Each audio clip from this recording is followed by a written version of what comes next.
os predestinados de Maria. Na realidade, todos nós nascemos e através do batismo somos predestinados a Deus. Mas isso cabe ao livre arbítrio de cada um também nessa questão. E de alguma forma especial, Deus, por graça extraordinária, né, permite que a Nossa Senhora chame de forma especial alguns, na realidade chama a todos vocês que estão acompanhando aí em casa, todos vocês que estão aqui presencialmente aqui neste local. Alguns já são predestinados de Maria e outros já receberam o chamado, alguns aceitaram, outros não. Enfim, cada um tem a sua história, não é? Cada um tem a sua história em particular. Hoje quero convidar vocês a refletir um pouco comigo da minha história. Não pelo fato do Gilson, ou quem é o Gilson, ou nada disso, né? Mas sim pela história, não é? Para ver como é a engenharia, como funciona a engenharia do plano de salvação de Deus. Eu sempre gosto muito de mostrar, não é?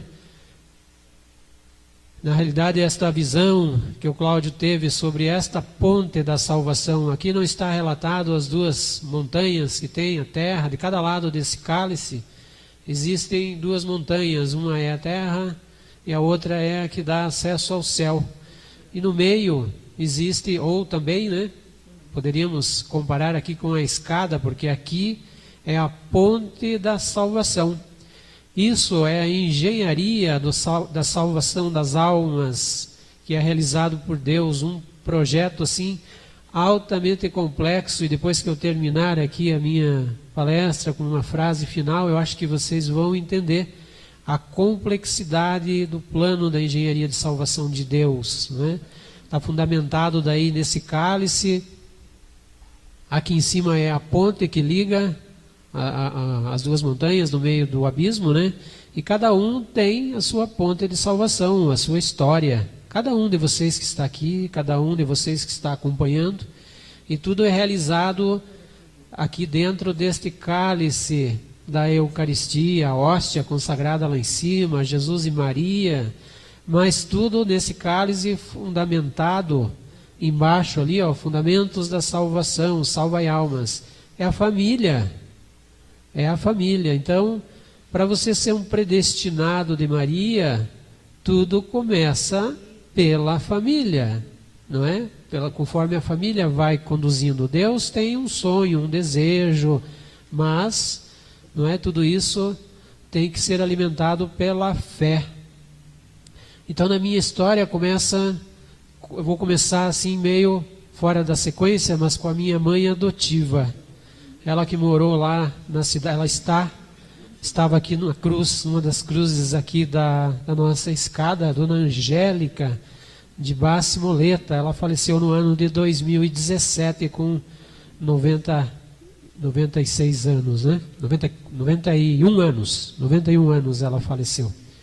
Então tudo começa com a devoção dela desde criança, lá na cidade de Morretes, no estado do Paraná, uma cidade pequena, os pais dela tinham uma devoção especial por Nossa Senhora Auxiliadora, e também ela, né, gostava muito de rezar pelas almas, né, tudo dessa forma. Depois mudou lá para Paranaguá, depois de criança, cresceu, jovem, né, foi para Paranaguá e morou durante alguns anos lá do lado do que hoje é o Santuário de Nossa Senhora do Rocio, lá na cidade de Paranaguá, onde ela conheceu o meu pai adotivo lá também.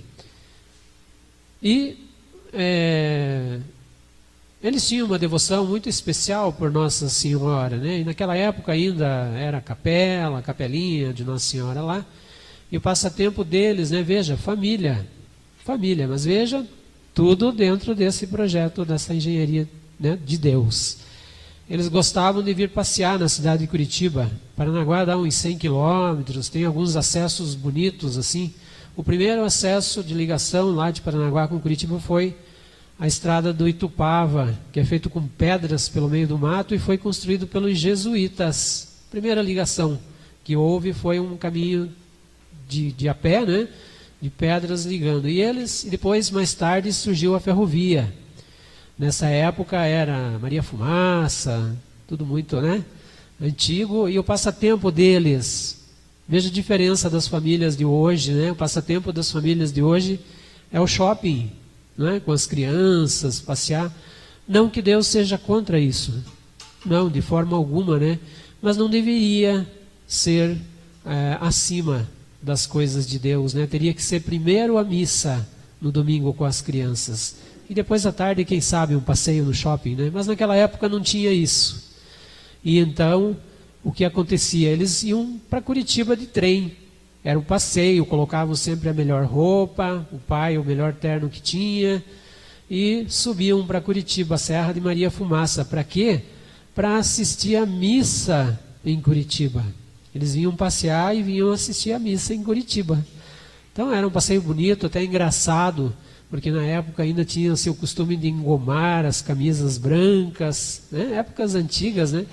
E eu lembro que a mãe contava isso, né? Até dava risada, porque eles subiam, quando o trem passava nos túneis, de branca a camisa ficava negra, né? De fuligem, da fumaça. Quando chovia, a Maria Fumaça ia 10 metros para frente, 5 para trás, era uma aventura. Mas tudo em favor do quê? De vir a Curitiba assistir às missas, de vir a Curitiba passear para visitar o Santíssimo nas capelas e igrejas que tinha.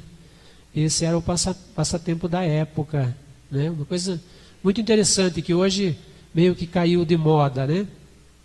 E daí eles tiveram o sonho de comprar uma propriedade em Curitiba e assim o fizeram. Resumindo, a mãe teve um filho, né, que é o Moacir, que faleceu daí em 2019. Eu e ele cuidamos da mãe até o último dia de vida dela, no dia de Nossa Senhora do Rosário, quando ela partiu, né? Mas enfim, o sonho dela era ter uma menina, já que só teve um filho, né? O homem era o sonho. Mas a engenharia de salvação de Deus, dos predestinados de Maria, né? Nossa Senhora cria algo mais nessa história. E então, eu nasci em 1967, lá em Curitiba. E então, uma família muito pobre, absolutamente muito pobre, onde o meu pai biológico abandonou a família. Ele era caminhoneiro, né? Saiu pelo mundo e abandonou a família com vários filhos, e eu com apenas 3 meses de idade. Então foi muito difícil para minha mãe biológica, foi muito difícil para os meus irmãos biológicos, que foram meninos de rua, inclusive. Comeram comida do lixo também, isso aconteceu, né, na história deles, mas nenhum foi por caminhos errados, né? Todo mundo hoje acertou os seus caminhos, apesar de que toda a minha família biológica é evangélica. Toda a minha família biológica praticamente, e quem não é, ou foi, como meu pai biológico foi, satanista, inclusive depois de ter abandonado a família, né? Então, aí vem o julgamento das pessoas também, né? Acham, o seu pai foi para o inferno, né? Porque ele foi um satanista, abandonou a família, causou... Mas olhem, a engenharia do plano de salvação de Deus, como funciona. Então apareceu a dona Angélica e o seu José Moleta, que me adotaram com 3 meses de idade. Só que eu fui adotado numa situação muito complicada, estado de desnutrição muito grande, já a ponto de falecer, na realidade, né? Então, quando a minha mãe me pegou, me levou ao hospital, e o médico naquela época foi até meio duro, meio cruel com ela, mas na época era o que a medicina tinha, né? Ele disse para a mãe, para o meu pai, diz: vocês levam esse menino para casa, porque aqui a medicina não pode mais fazer nada por ele, absolutamente mais nada por ele. E ele vai falecer. E a mãe, né, como eu digo, né, a parte social falhou, realmente, né? Mas vejam como a oração sobrepõe o social, né? A oração sobrepõe tudo que é questão social. Hoje se debate tanto questões sociais dentro da igreja, né?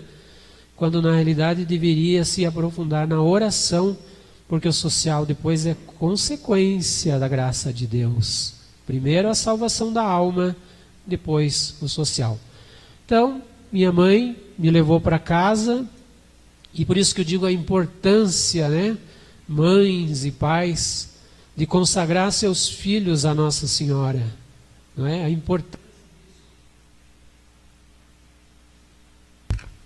A importância disso.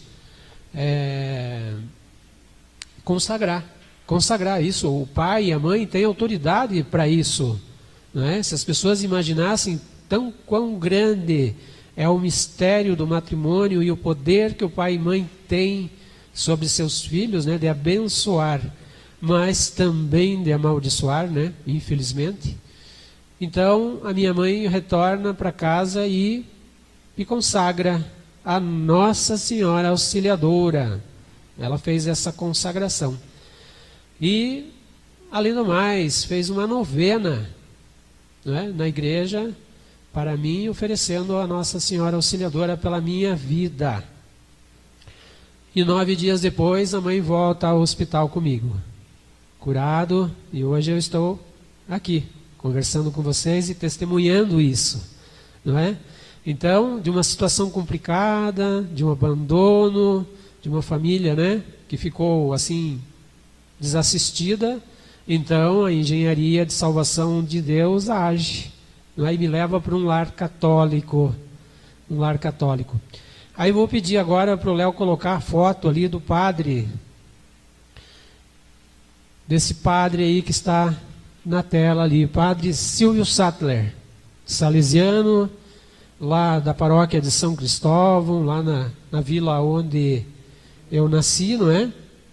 Essa paróquia de São Cristóvão foi fundada no dia 27/6/1958.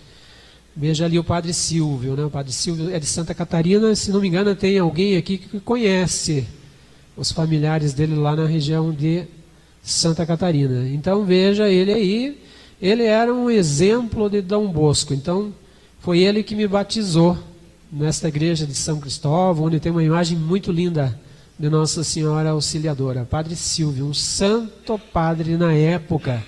E de novo eu volto assim às famílias. Veja que interessante, na época, né? Na minha época de criança, 7 anos, depois de batizado, né? Fiz a minha primeira comunhão, depois mais tarde a crisma. Mas na época esse padre Silvio, ele era muito aprofundado em São João Bosco. E veja que interessante, dentro desse tema do predestinado de Maria, há leigos predestinados, mas há sacerdotes também predestinados a Maria. Veja, quase que na sua totalidade, um padre, quando é mariano, a igreja nunca está vazia. Como os padres marianos têm um carisma tão grande, né, que as igrejas dos padres que se dedicam à devoção a Maria são cheias, né, os leigos. Então, na época, o que acontecia? Esse padre tem uma imagem da Senhora Auxiliadora do nosso tamanho e ele saía visitando as famílias com essa imagem na época. Na época não tinha novela da Globo, não tinha novela de outras emissoras. Então, às 8 horas da noite, essa imagem ia para uma família, e nessa família, na sala, ou até mesmo fora da casa, quando a casa não tinha condições de receber, então era feito o Santo Terço durante toda a semana, e reunia muitas crianças, inclusive até a igreja. Vou pedir agora para o Léo mostrar a igreja de São Cristóvão, a primeira igreja que foi construída lá no bairro. Essa igreja aí, era de madeira e foi transladada depois inteira para a cidade de Santa Rosa, em Santa Catarina. Hoje tem uma igreja mais bonita, mas ela foi onde iniciou a minha história, a história da mãe lá, né? E é interessante porque essa igreja, ela enchia de crianças, ao ponto de que um dia, com o canto Nossa Senhora Auxiliadora, o assoalho da igreja cedeu para baixo, de tantas crianças que iam. E ele não pensem que ele era um padre assim, que como se diz assim, era tão amável com as crianças. Ele tinha um amor muito grande, mas ele era enérgico. Ele tinha uma varinha na mão, e quando ele batia aquela varinha no banco da igreja, as crianças silenciavam. Havia respeito, né? O que não existe mais hoje em muitos lugares com relação aos pais e até mesmo aos sacerdotes e professores. Então ele era enérgico, muito enérgico, né? Então a gente tinha o terço lá em casa, e eu gostava muito quando tinha esse terço lá em casa, porque enchia a casa, não cabia na sala, e a Nossa Senhora chegava e todo mundo ficava lá fora, as famílias vinham do trabalho, todos participavam, era muito lindo, aconteciam coisas incríveis nesse terço de Nossa Senhora, né? E daí na sexta-feira, na quarta-feira ele levava um projetor, balas, chocolates, e distribuía para todas as crianças, e passava filmes de Dom Bosco e de Nossa Senhora Auxiliadora. Essa foi a minha infância lá, não é? E na sexta, a imagem de Nossa Senhora era levada em procissão à noite, né? Lá por 10 horas da noite, lá, naquele tempo dava para caminhar tranquilo, e Nossa Senhora ia pelas ruas do bairro para outra família. Era rezada uma missa lá, e a Nossa Senhora ia percorrendo as famílias. Não tinha assaltos, não tinha crimes no bairro, era uma vida abençoada. Mas por quê? Padre, né? Padre, a família. E uma característica importante, eu adorava o dia de finados. Uma pelo fato de ser criança, que na volta do cemitério a gente passava na casa da tia, que tinha uma estufa de banana, ela era muito católica também, né? E lá tinha torta de banana, né? Então, como criança, eu gostava muito, mas também pelo fato de ir no cemitério. A mãe, desde criança, nos ensinou sobre isso, sobre a importância da visita ao cemitério, da oração pelas almas, de, quando possível, participar às segundas-feiras da missa, né? Então, eu amava ir no cemitério, ao contrário das crianças de hoje, muitas que por causa dos pais, que não as orientam, têm medo, né? Quando há um velório, os pais não levam as crianças por medo que a criança se traumatize. Um erro. Na realidade, a morte é uma realidade que deve ser enfrentada desde criança, há um preparo, né? Eu ia lá e gostava de ficar olhando o nome das pessoas nos túmulos, sempre fazia isso. Ficava olhando e rezando, né?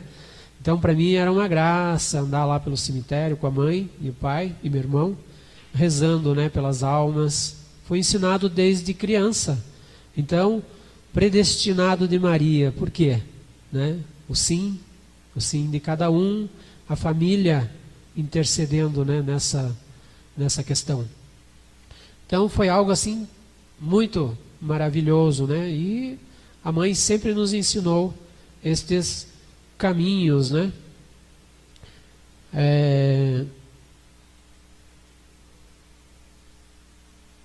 Daí, né, foi transcorrendo tudo isso. Então, dentro dessa engenharia de salvação das almas, o que eu quero passar para vocês é essa questão, não é? Eu estava numa família evangélica, não é? E Deus se utiliza dessa situação para me colocar numa família católica, muito católica, né?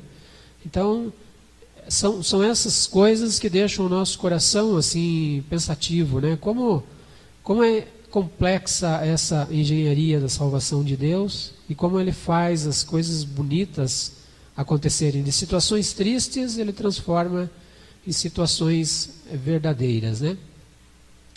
E a gente, mais uma característica importante é que desde criança a gente foi sempre orientado a não faltar missa. Eu faltei algumas, mas meu irmão, que veio a falecer depois em 2019, o José Moacir, está no céu também, eu não lembro, ele nunca faltou missa. E às vezes que dava as tempestades, raios na hora de sair, eu não ia. Até mesmo a mãe às vezes ficava comigo, mas ele pegava o guarda-chuva e ia. Mesmo assim. Então eu não lembro dele ter faltado missa alguma vez na vida dele. Grande devoto de São Domingos Sávio, que também teve uma história muito bonita, né, com Nossa Senhora Auxiliadora, e também com São João Bosco. Então veja que interessante tudo isso, né? E viemos caminhando. Com 14 anos perdi o meu pai adotivo, não é? E recentemente a gente teve uma revelação bonita, assim, né, para ver como os dons funcionam. Eu estava lá na capela de Nossa Senhora do Sion rezando, o seu Salvio veio fazer uma oração em mim, e ele disse assim: Gilson, você tem uma graça extraordinária e especial do céu. Deus permite que o seu pai te acompanhe todas as vezes que você vem aqui fazer esse trabalho, né? Hoje deve estar acompanhando também, porque em todos os lugares ele me acompanha por graça extraordinária de Deus. Deus permite que ele veja e acompanhe junto, rezando esse trabalho que a gente faz de evangelização, né? Mas na época eu fiquei curioso em saber quem era o meu pai que acompanhava, porque eu tenho dois, né? Eu tinha o adotivo e o biológico. Na outra vez eu perguntei, e o seu Salvio nunca soube da minha história? Ele nunca soube dessa minha história, e ele disse: Gilson, o seu pai adotivo, quando ele e sua mãe pegaram você lá, né, adotaram você quando você era pequeno, eles traçaram junto a Deus um caminho para o céu, porque eles cumpriram aquilo que está na Bíblia, né? Tudo aquele que acolher um pequenino, né, é a mim, né, a Jesus, né, que acolhe. Então, o seu pai, realmente, ele foi para o céu. E sua mãe, que ainda é viva, também irá para o céu. Não existem outros caminhos para eles, porque eles conseguiram essa graça de Deus, serem encaminhados por esse ato de amor, de adotar você, né? Mas quem acompanha você é o teu pai biológico, Odilon Ravaglio é o nome dele. Ele está no céu, né? Mas enquanto muitos da família acham que ele se perdeu por tantas coisas erradas que fez outras famílias aí em outros lugares, passou pelo satanismo, inclusive, não é? E no finalzinho da vida dele, ele retornou à vida da família, né? Ele virou um pastor evangélico. Mas vejam que interessante, né? Eu já rezava, eu não conhecia ele pessoalmente, mas já rezava por ele. Sabia que era vivo, rezava por ele. E o seu Salvio disse assim: passou um ano de purgatório muito grande aqui na Terra, depois mais um período de purgatório no estado espiritual, mas conseguiu antecipar a visão beatífica de Deus pelas tuas orações, Gilson, né? E de fato isso foi confirmado depois, porque o meu pai realmente, o adotivo, faleceu quando eu tinha 14 anos, mas o biológico, ele passou um ano de câncer terminal na cama, onde morfina não resolvia, não conseguia aplacar a dor que ele teve, né? Então foi um ano muito terrível na vida dele, de dores muito grandes. Foi o purgatório dele aqui. E depois uma parte no céu, né? Então, algo assim muito incrível. De novo eu mostro para vocês a engenharia e salvação das almas de Deus. Quem se perde? É só aquele que chega diante de Deus. Isso é uma coisa muito triste que nós, na nossa pequenez humana, até às vezes para pensar. Como pode um filho de Deus chegar diante de Deus Pai, que tanto amor tem por nós e tudo faz por nós pela salvação? Um filho chega diante de Deus e diz assim aos olhos do Pai: eu não quero. E há pessoas que fazem assim diante de Deus: eu não quero. Então, realmente, só se perde aquele que realmente, por livre-arbítrio, né, decide isso diante de Deus Pai. Porque essa engenharia aqui, complexa, cada um tem um cálice desse na sua vida, as pedrinhas, que são as pessoas que envolvem a história de vocês, de cada um de vocês, são as pedras, são pessoas que você conhece no dia a dia, no bom dia que você dá na rua, né, aquela que está ali na paróquia, as pessoas que, por exemplo, né, aqui estão nessa comunidade, cada um tem essa ponte, cada um tem esse cálice com as pedrinhas, que são as pessoas que vão ajudar na tua salvação. Mas é você que é uma pedrinha aqui também que vai ajudar a ponte do seu próximo também. Que complexo isso, né? E sinais, não é? Como Deus deu sinal, grandes sinais para mim.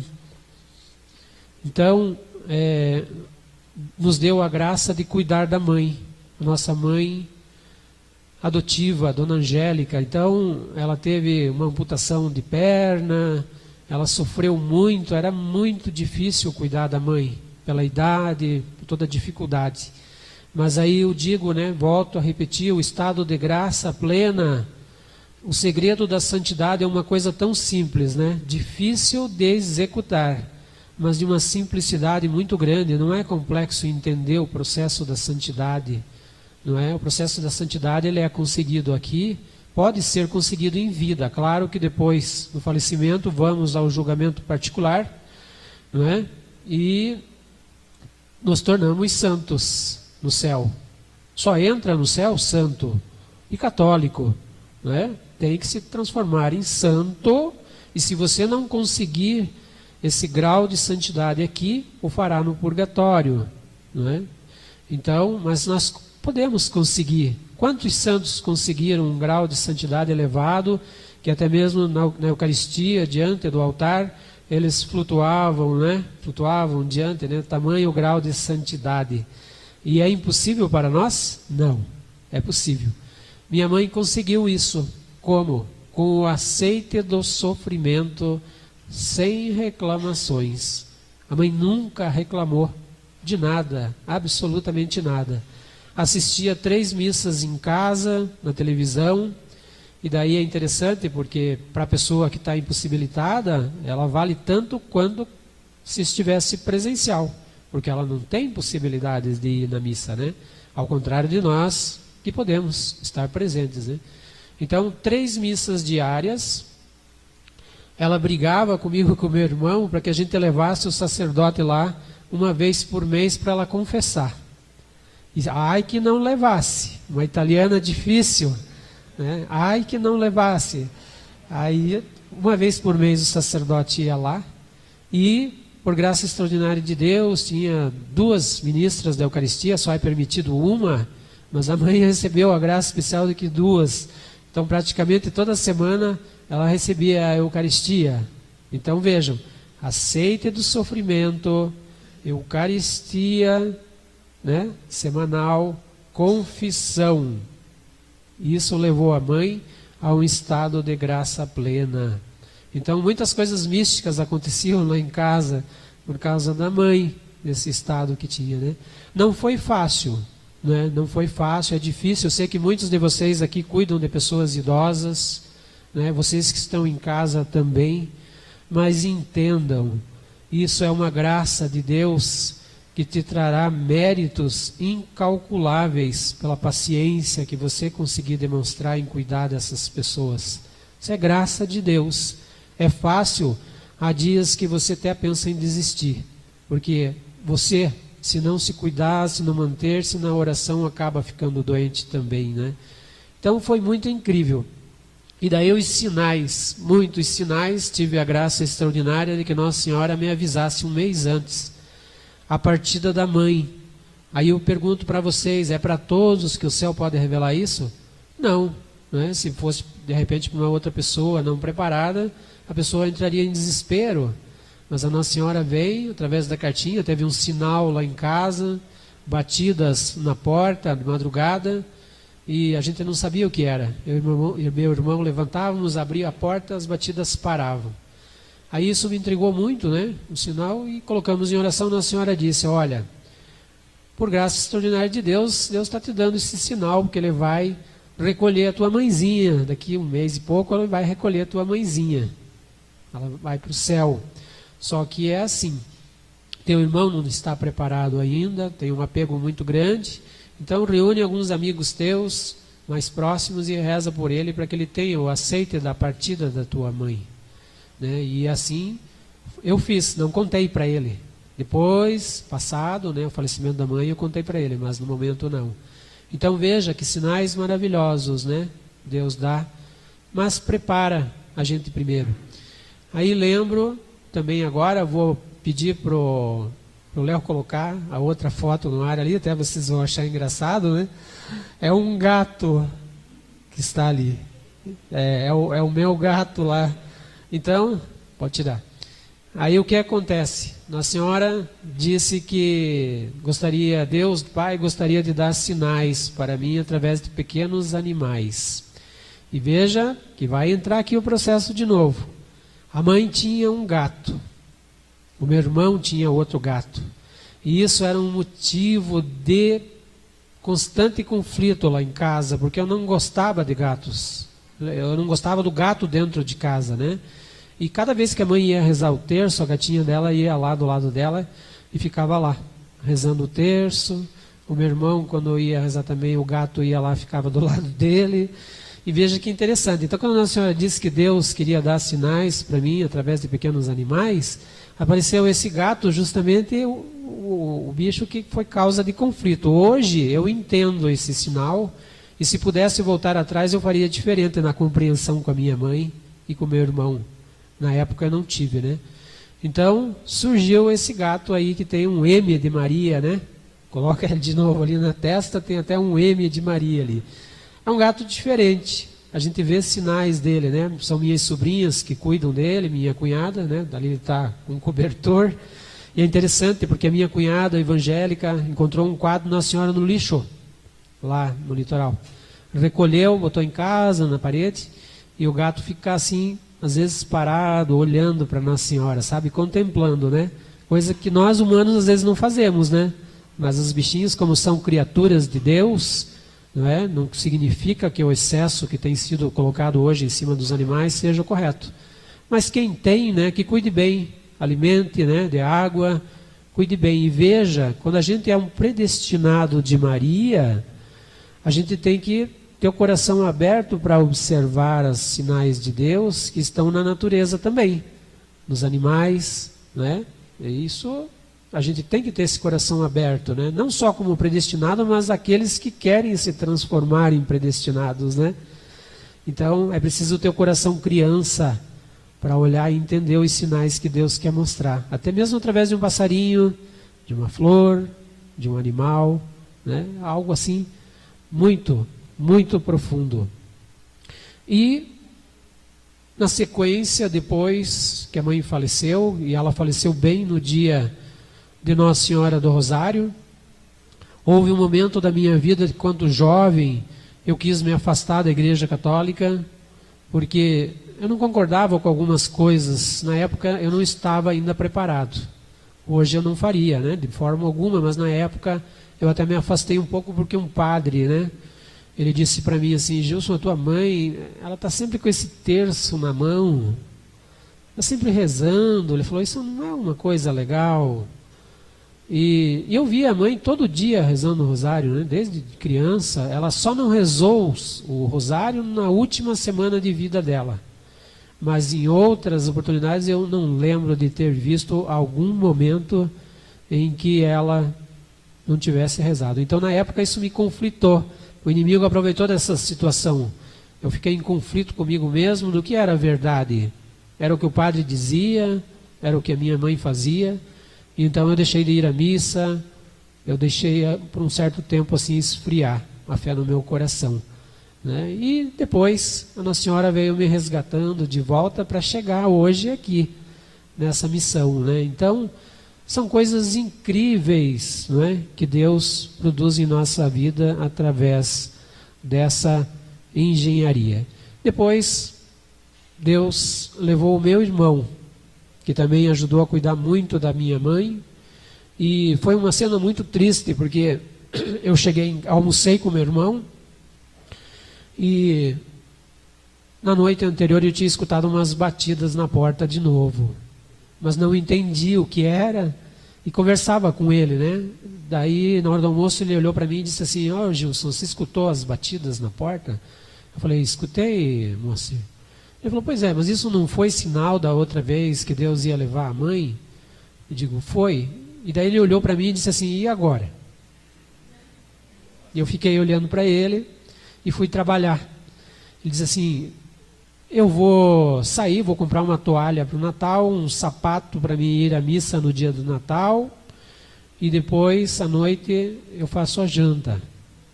Eu fui trabalhar, voltei, na volta fui resolver outras coisas, acabei chegando mais tarde em casa. E quando eu cheguei em casa, ele tinha falecido. Ele chegou em casa, deixou a toalha de Natal em cima da mesa, a caixa de sapato e foi no banheiro. E faleceu. Faleceu em casa. Então foi uma cena muito forte para mim.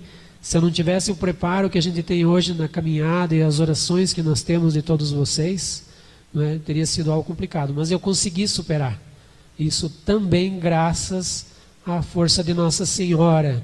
Então daí, para encerrar, Nossa Senhora manda uma cartinha para mim e diz assim, né?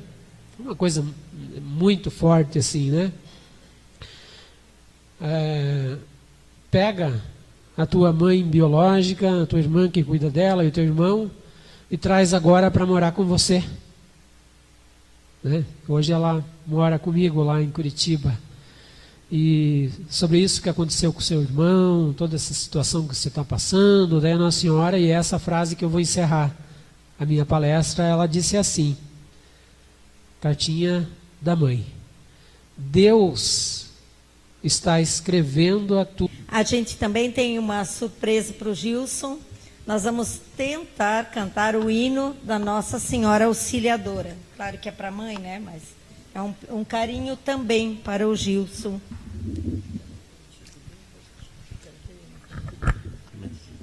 Auxiliadora, Virgem formosa, dos pequeninos, Mãe dadivosa, de mil tormentas entre o furor, teus filhos salvas, astro de amor. Bradamos todos numa só voz, Auxiliadora, roga por nós. Auxiliadora, roga por nós. Tu que do impio és soberana, tem dó da imensa miséria humana, do nosso exílio pelo caminho, envolve a todos com teu carinho. Bradamos todos numa só voz, Auxiliadora, roga por nós. Auxiliadora, roga por nós. Ai, Fige, diz-nos quanto és bondosa, Virgem Maria, quão poderosa. Jesus, que apertas ao coração o cetro régio que tens na mão. Bradamos todos numa só voz, Auxiliadora, roga por nós. Auxiliadora, roga por nós. Volve-nos, meiga, olhar benigno, tu que venceste Satã maligno, detém os botes da sanha irada, Auxiliadora imaculada. Bradamos todos numa só voz, Auxiliadora, roga por nós. Auxiliadora, roga por nós.